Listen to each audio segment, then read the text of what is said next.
you have created your Power Apps which is running in the production environment. What happens if your app crashes during use? Most candidates will say, I will use IfError or Notify. But that's not enough. Real projects don't rely on pop-ups. They silently log every error to SharePoint or Dataverse, so nothing goes unnoticed. You will face interview questions like, can you create your own custom error message? How do you handle errors from Power Automate inside your app? Or how do you handle form errors in Power Apps? In this video, I'll answer all these interview questions so that you never miss any questions on error handling in Power Apps and interviewer can trust that you have worked on real enterprise apps. So let's dive in. So we will start with these basic functions first: IsBlank, IfError, IsError, IsBlankOrError, and then error. So let's start with one of the most basic yet important error handling function in Power Apps, IsBlank. IsBlank function checks whether a value or a control like a text input is empty. For example, input is empty, so IsBlank returns true. And on the right, we have entered text as hello, so it returns false. So this function is super helpful when you want to validate forms for blank submissions. Let's talk about the IfError function. That is a powerful way to handle unexpected error in your calculations. So IfError function checks for errors in a formula or value. So in the left, we are dividing 1 by 0, which is an error, but IfError catches that and returns the fallback value, which is 10. So that's why we are seeing the result as 10. In the second scenario, when the calculations succeed, so for example, 1 divided by 2 will succeed as calculation. So IfError simply returns the original result, which is 0.5.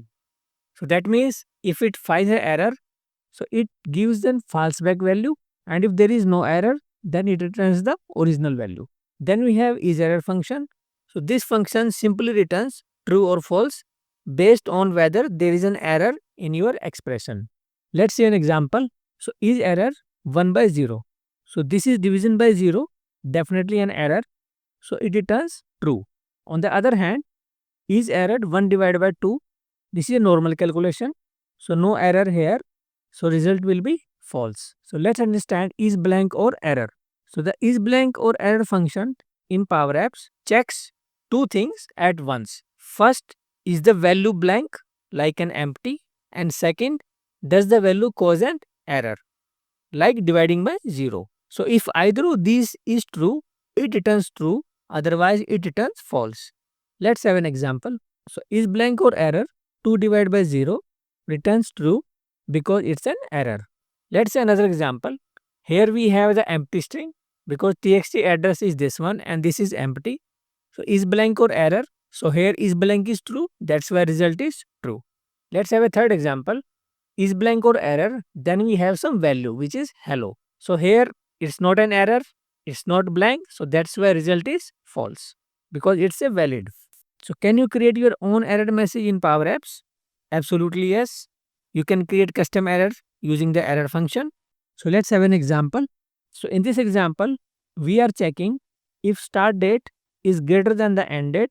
Then if it is true, then we are writing an error message using the error function, and here we are providing the message start date must be less than the end date, and the error kind is error kind.validation. So this gives you full control over validation, just like a professional enterprise app. So let's see this in action. So here we have a start date 31st of July, end date is 25th of July, and when we click on validate, so it throws a message start date must be less than the end date. So this gives you a full control over validations. So in a Power App interview, you might be asked, how do you handle errors from Power Automate inside your app? So here we are calling a Power Automate, which is FL_delete income. So it deletes the income entry and it takes one parameter. So in the buttons on select property, so we have written this code. So a smart way to handle this is by using the IsError function. So here we are calling a Power Automate flow, which is FL_delete income. So if the flow fails, we show a custom error message, could not delete income read. But if it succeeds, then we display a successful message, successfully deleted income record. So this simple structure gives a clean and user-friendly experience and shows you how to handle Power Automate errors in Power Apps by using IsError function.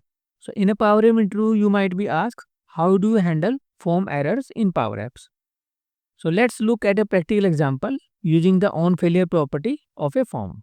So we then use the onFailure property of the form to trigger a notification which is form submitted failed. So this shows a clear error banner to the user and letting them know that something went wrong, and it also highlights the missing field in the red color.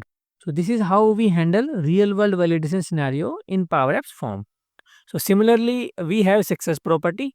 So here on the on success, so we have notified the user that form submitted successfully and notification type is success. So let's talk about another interview question, how to log errors silently in the SharePoint or Dataverse in Power Apps. So let's begin with the first App.OnError property. When an unexpected error occurs in a Power App application that is not handled by functions like IfError or IsError, then App.OnError property is triggered. So within App.OnError, the first error can be used to capture and log the error details, allowing developer to identify and debug issues. So this first error gives us several useful properties. So let's see them one by one. The first is the message. So this message provides the description of what went wrong. Second property is the kind. So it returns an enum, so which tells the type of error. For example, so like error kind.div0 means division by 0. Then we have a source. So the source provides the exact control or the formula, so where the error has occurred in the app. So here we can display the error information using the notify function. So we have used the concatenate, so which concatenate these three strings. The first one is you got the first error. First error dot message return the first error in the app. Source, first error dot source will return the source where error has occurred, in which control or in which formula, and error type returns the type of error, and first error dot kind returns the error kind enum. So if you remember, previously we have used one form's on error property. So I have removed that code. So here I have submitted this form without providing this mandatory field. So this error is got triggered, which is triggered by our this code.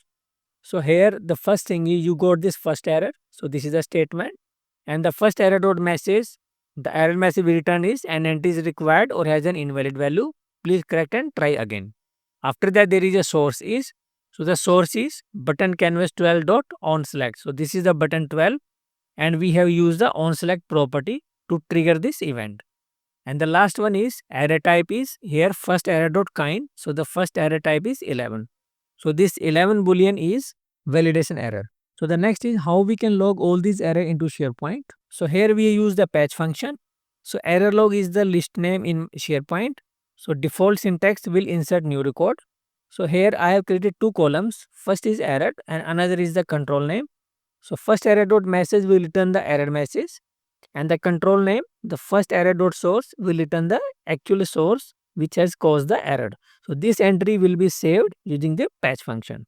So this will help us to monitor issues later when app is running on the production. Live monitoring.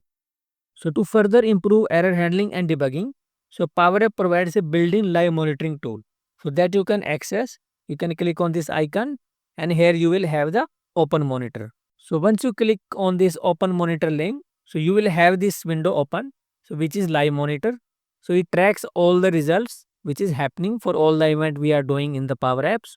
So it has also captured our error. So when we submitted the form without providing the mandatory field, you can see here a form entry is missing a required value or has an invalid value. And the message is an entry is required or has an invalid value. Please correct and try again. And the last is all error table. So in Power Apps, errors are tracked using a special table called as all error table. So this table stores all error information records that occur during the execution of Power Apps. Now if you only want to work with the very first error from that table, so Power App gives you a shortcut which is first error. So that's all for error handling. So please explain in detail when interviewer asks you about error handling to impress him. If you like this video, please give it a thumbs up, subscribe the channel, download free ebook if not downloaded yet. Link is given in the description. Take care.